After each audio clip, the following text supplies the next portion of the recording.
Hello students, दैनिक classes में आपका स्वागत है। 2025 में किसकी तैयारी करें? अगर आज भी आप ऐसे बोलोगे कि वैकेंसीज ही नहीं है, हम किसकी तैयारी करें, तो ध्यान रख लेना आगे आने वाले सालों में ये वैकेंसीज नहीं आने वाली है।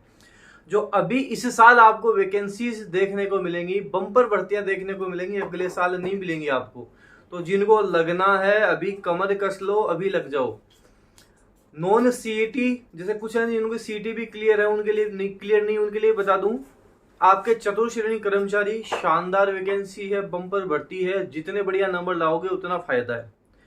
और यही जो सिलेबस आपके है, जैसे इसमें क्या है, हिंदी भी आपके, इंग्लिश भी है, राजस्थान जीके भी है।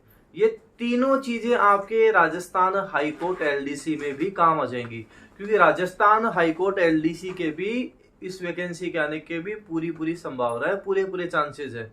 लगभग मई में पूरे चांसेस है कि ये वैकेंसी आपकी आ जाए। तो आप मान लो मई जून तक ये वैकेंसी आ जाएगी। और ये जो आप चतुर्थ श्रेणी कर्मचारी का पढ़ रहे हो, हिंदी इंग्लिश जीके, ये तो कॉमन है चतुर्थ श्रेणी कर्मचारी में भी। ये चीज तो यही आपके हाईकोर्ट में भी काम आ जाएंगी। देखो, जिनका टारगेट राजस्थान हाईकोर्ट में नौकरी लगना है, एलडीसी बनना है, वो एक चीज अच्छे से समझ लेना। अब वो वाली कट ऑफ नहीं जाती जो आप सोचते हो कि मैं पास हो जाऊंगा, थोड़े से नंबर ले आऊंगा, नौकरी लग जाएगी। अब वो पार नहीं पड़ेगी। नंबर भी अच्छे लाने पड़ेंगे, हिंदी इंग्लिश टाइपिंग भी अच्छी होनी चाहिए और एफिशिएंसी भी अच्छी होनी चाहिए। जिनका चतुर्थ श्रेणी कर्मचारी का टारगेट है वो पूरा फोकस अभी उसी पे लगाए। जिसका हाईकोर्ट एलडीसी का टारगेट है वो हिंदी इंग्लिश जीके अच्छा कर ले, हिंदी इंग्लिश जीके अच्छा कर ले, साथ साथ टाइपिंग करना शुरू कर दे। क्योंकि ये वो एग्जाम है जिसमें टाइपिंग के नंबर जुड़ते हैं, एफिशिएंसी के नंबर जुड़ते हैं। 200 नंबर का पेपर और 100 नंबर के आपके टाइपिंग और एफिशिएंसी के नंबर भी जुड़ते हैं। इसलिए जिनका टारगेट है कि मेरे को इसी में ही लगना है, वो अपनी टाइपिंग अभी से सुधारने लग जाएं। होता क्या है कि लास्ट में बच्चे आते हैं जब 2-3 महीने बचते हैं, टाइपिंग सीखनी है, हिंदी इंग्लिश दोनों कवर करनी है, और होता क्या है, उनके नंबर आते हैं या तो वो फेल हो जाते हैं या पासिंग मार्क्स ही नंबर आते हैं। 100 में से नंबर आते हैं जो पास हो जाए। जैसे टाइपिंग 50 नंबर की है, वहां 30-35 नंबर आते हैं उनके पास, ऐसे एफिशिएंसी में। या तो वो पास होते हैं किनारे पे, या वो फेल हो जाते हैं। ये गलती आपको नहीं करनी। अच्छा स्कोर करना है। अच्छा स्कोर करने का क्या फायदा है? नौकरी तो लगी जाएगी ना, कम भी करेंगे तो भी लग जाएगी। आप सोचो कि आप जयपुर के हो, आपने अच्छे नंबर लिए है, ठीक है, पेपर में अच्छे आ गए, टाइपिंग और एफिशिएंसी में। आपके सबसे बड़ा फायदा तो ये सुन लो कि आपको जयपुर का जयपुर मिल जाएगा। सबसे बड़ा फायदा तो यही है, जयपुर का जयपुर मिल जाएगा। दूसरा, जिसके जो मेरिट में आता है, अच्छा स्कोर करता है, उसका प्रमोशन जल्दी हो जाता है। जो लेट करता है उसका प्रमोशन लेट होता है। अब आप जयपुर को, आपको बांसवाड़ा लगा दिया, सोचो आप, पहले तो बांसवाड़ा से जयपुर ट्रांसफर करवाने में आपको 4-5 साल लग जाएंगे। 4-5 साल लगने के बाद यहाँ पे आप एलडीसी आओगे, तो वापस आप शुरुआत से एलडीसी, वो शुरुआत से आपका प्रमोशन जब भी होगा तो आपको शुरुआत से काउंट किया जाएगा। जैसे मान लो आप बाड़मेर से या बांसवाड़ा से जयपुर आए हो, 5 साल की आपकी नौकरी हो गई, तो वापस आने के बाद भी आप जो एक नया एलडीसी होता है ना, वैसे ही हो आप। तो प्रमोशन बाद में लेट होते हैं, तो नंबर अच्छे आने के बड़े फायदे हैं। तो ये चीज आपको ध्यान रखनी है। ये दोनों ही ऐसी वैकेंसी है जिसमें सीईटी नहीं है। अब पटवारी की वैकेंसी भी आई हुई है, आगे चल के आपके ग्राम विकास अधिकारी जो सीटी वाले हैं वो इसमें चले जाएंगे। तो ये तो आपके लिए सुनहरा अवसर है। चतुर्थ श्रेणी कर्मचारी की तैयारी हो जाएगी, इसी में हाईकोर्ट एलडीसी की तैयारी हो जाएगी। थोड़ा अच्छा आपको पढ़ना है, और ये जो अच्छा आपको पढ़ना है सारा मैं आपको पढ़ाऊंगा। 1 मई 2025 से रेगुलर आपकी क्लासेज शुरू हो जाएंगी। राजस्थान हाईकोर्ट एलडीसी के लिए भी होंगी। राजस्थान हाईकोर्ट एलडीसी की तो मैं आपको बता दूं, आप चैनल पे जाके देखना, लाखों स्टूडेंट जिन्होंने तैयारी की देखा, और उन्हीं में से बच्चे सिलेक्ट हुए हैं।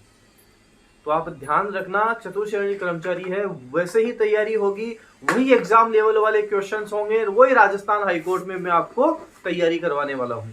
तो अब आप कमर कस के अच्छे से ढंग से लग जाओ।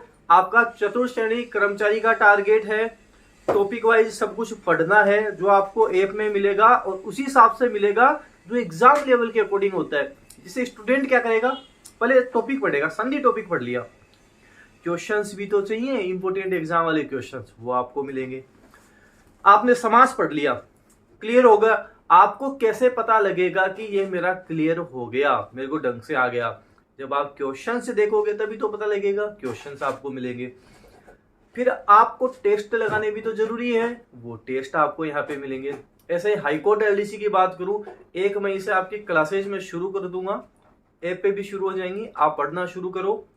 वही सेम आपको सिलेबस भी मिलेगा, आपको इंपॉर्टेंट क्वेश्चंस भी मिलेंगे, आपको पीडीएफ फाइल भी मिलेगी, आपको टेस्ट भी मिलेंगे, और ये सारी चीजें नाम मात्र की प्राइस में मैं आपको प्रोवाइड करवाता हूं। तो ये दोनों वैकेंसी वो हैं, अब से लगोगे। कई क्या करते हैं, वैकेंसी आएगी ना तब देखूंगा, लास्ट के 2 महीने बचेंगे ना तब पढ़ लूंगा, मेरे को तो पहले से बहुत कुछ आता है। ये जो बहुत कुछ आता है ना, और कॉन्फिडेंस ये मार जाता है। आप क्या सोच रहे हो कि चतुर्थ श्रेणी कर्मचारी इतनी सारी वैकेंसीज ऐसे लग जाएंगे, पेपर देंगे, लास्ट के 1 महीने पढ़ेंगे, नौकरी लग जाएगी। इस भ्रम में मत रह जाना। कंपटीशन तगड़ा वाला है। जो 1.5 से 2 लाख बच्चे हैं ना, वो अच्छे से ढंग से पढ़ के ही जाएंगे। आप ध्यान रखना इस चीज का, ढंग से पढ़ना पड़ेगा, टॉपिक क्लियर करने पड़ेंगे, क्वेश्चंस निकालने पड़ेंगे, टेस्ट लगाने पड़ेंगे, तब जाकर आपकी पार पड़ेगी। ऐसे सरकारी नौकरी नहीं मिलती है। मैं तो खुद की बता रहा हूँ, जब मैं भी पढ़ता था ऐसे ही पढ़ता था, पूरा पढ़ना ढंग से अच्छे से, तब जाके अच्छा पेपर, हाईकोर्ट एलडीसी वाले पेपर क्लियर हुआ था। उसके बाद में एफिशिएंसी टाइपिंग की बताऊं, दिन रात टाइपिंग करता था। एफिशिएंसी में भी ऐसे कि एक सिंगल सवाल भी क्यों गलत हो, तब जाके एफिशिएंसी में 50 में 50 नंबर आए, टाइपिंग में अच्छे नंबर आए, सिलेक्शन हुआ। तो ये सिलेक्शन ऐसे ही होता है, जब आप ढंग से अच्छे से लगोगे ना, अच्छे से पढ़ोगे, तब जाके पार पड़ती है। आजकल वो वाला सिस्टम नहीं रहा कि थोड़ा बहुत पढ़ लूंगा, तुक्के मार दूंगा, माइनस मार्किंग होती है वहां पे। तुक्के मारने वालों की पार नहीं पड़ती है। और तुक्के कितने का मार लोगे, 2 मार लोगे, 4 मार लोगे, आपको तो पेपर क्लियर करना है, सारे टॉपिक क्लियर करने हैं, तभी पार पड़ेगी, ये समझ लेना आप। और अब से ही लग जाओ, आज से ही शुरू कर दो। अब तक नहीं पढ़ाई की है, अब तक नहीं पढ़ा, तो अब से टॉपिक वाइज पढ़ना आप शुरू कर दो। कोई प्रॉब्लम आए, कोई दिक्कत आए, मेरे को मैसेज करो, मैसेज करके बताओ, लेकिन पढ़ना अब से ही शुरू कर देना। मैं बताऊं आपको, ये मत सोचना कि लास्ट के 1-2 महीने पढ़ूंगा नौकरी लग जाएगी। देखो, दुख पाना है, ये सोच लो, मेरे को तो दुख पाना है, पढ़ूंगा तो मैं दुख पाऊंगा, ये सोच लो। कितने दिन दुख पालूंगा, 6 महीने, साल भर, लेकिन ये 6 महीने, ये जो साल है ना, ये आपकी नौकरी लगवा देगी। तो 2025 में ये टारगेट बना लो कि 2025 स्टडी को देना है, पढ़ाई को देना है, ढंग से पढ़ना है, इस साल नौकरी लग के ही रहना है। तो ये आपको ध्यान रखना है। देखो, और भी अदर वैकेंसीज भी होते हैं, जैसे कुछ स्टूडेंट होते हैं जो स्टेनो वाले स्टूडेंट होते हैं। देखो, उनको मैं यही कहूंगा, जो स्टेनो की तैयारी कर रहे हैं, प्रॉपरली स्टेनो की ही तैयारी कर रहे हैं। जैसे अभी स्टेनो का एग्जाम है, वो अभी तक उसमें जैसे क्लियर नहीं हो पा रही है, स्टेनो भी बहुत अच्छी नहीं हुई है, वो अब से लेकर 1 साल लगातार देंगे। अब से जैसे टाइपिंग कर रहे हैं अभी करेंगे, अगली बार एग्जाम होगा तब तक करेंगे, स्टेनो अपनी रेगुलर रखेंगे, एफिशिएंसी अपने देखेंगे, तब जाकर उनका सिलेक्शन होगा। अब वो कंपटीशन नहीं रहा कि लास्ट के 2-4 महीने पढ़ लिए, सिलेक्शन हो गया। तो ये चीज भी आप ध्यान रखना, जो आपका फील्ड है उसको आप मत छोड़ो। हाईकोर्ट एलडीसी टारगेट है वो पूरा करो। अब उसके साथ साथ जैसे किसी का टारगेट है कि हाँ, चतुर्थ श्रेणी कर्मचारी ढंग से अच्छे से करना है, तो भाई ये फायदा हो गया ना कि जो चतुर्थ श्रेणी कर्मचारी का सिलेबस है वही हाईकोर्ट एलडीसी का सिलेबस है। एक साथ 2 एग्जाम आपको देखने को मिल जाएंगे। तो टारगेट वैसा ही रखो जहां सेम चीजें हो, वैसा नहीं कि हाँ चतुर्थ श्रेणी कर्मचारी कर लेता हूँ, उधर से स्टेनो भी कर लेता हूँ। ये दोनों अलग अलग फील्ड हो गए, ना इधर के रहोगे ना उधर के रहोगे। एक अपना टारगेट फिक्स रखना कि हाँ, ये फील्ड है मेरा, हिंदी इंग्लिश जीके वगैरह मेरी अच्छी है, इस तरह के कोई एग्जाम आएंगे ना, मैं वहां जाऊंगा, उसकी मैं तैयारी करूंगा।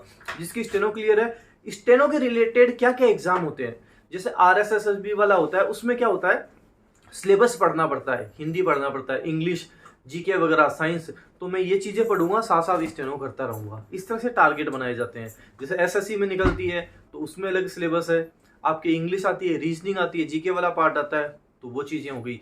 तो एक टारगेट फिक्स रखना, 2025 नौकरी आपको दे जाएगी, सिलेक्शन आपको दे जाएगा। कोई भी दिक्कत आए, समस्या आए, मेरे को कमेंट करना। साथ साथ आप डेनियल क्लासेस का टेलीग्राम चैनल भी ज्वाइन कर लेना, वहां आपको बड़ा फायदा मिलेगा। 1 मई से आपकी रेगुलर क्लासेज शुरू हो जाएंगी, शानदार, आपको मजा आ जाएगा। वो सारी चीजें करवाऊंगा जो एग्जाम के लिए आपको इंपोर्टेंट है, जो आपको सिलेक्शन दिलवाएंगी। धन्यवाद।